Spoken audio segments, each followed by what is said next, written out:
கர்த்தருக்கு ஸ்தோத்திரம். இன்றைய வசனம். தேவன் தாமே இன்றைய வசனத்தை கொண்டு உங்களை வழிநடத்துவாராக, ஆசீர்வதிப்பாராக. ஆமென்.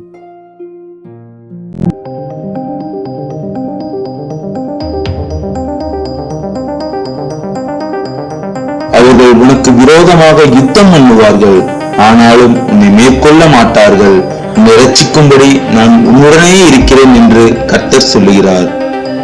எரேமியா 1:19.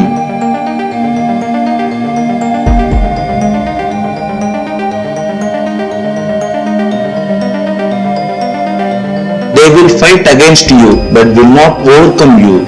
For I am with you and will rescue you, declares the Lord.